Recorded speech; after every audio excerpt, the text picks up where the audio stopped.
Good day mga kaabangers, andito po tayo sa loob ng subdivision San Pedro Village.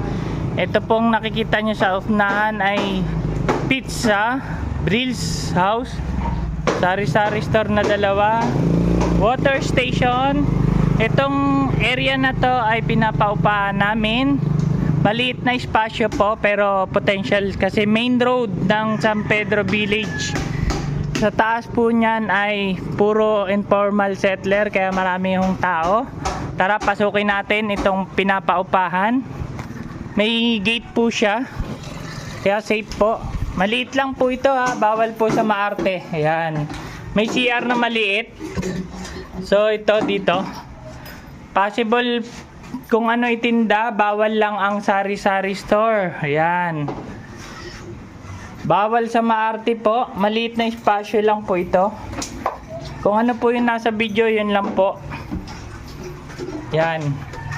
Ulitin ko po, main road ng San Pedro Village. Andito po nakalagay po yung pritong manok, sari-sari store. Kaya bawal po mag sari-sari store. Isa lang po ang may-ari nito.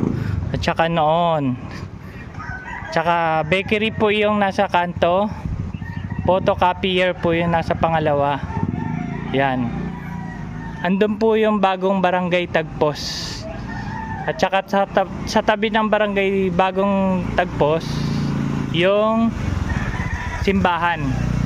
Tapos kung hindi naman masyadong maarte, maliit lang kailangan nyo, yung kulay puti po, available yon.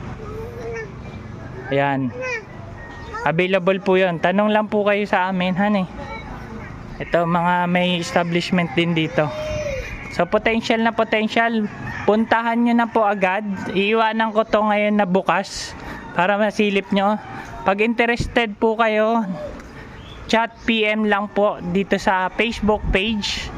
Ulitin ko po, bawal po sari-sari store han eh.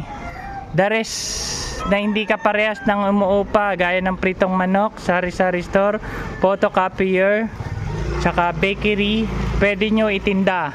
Wag lang kaparehas nito. Mga kaabangers, maraming salamat po. Good luck sa mga kuha.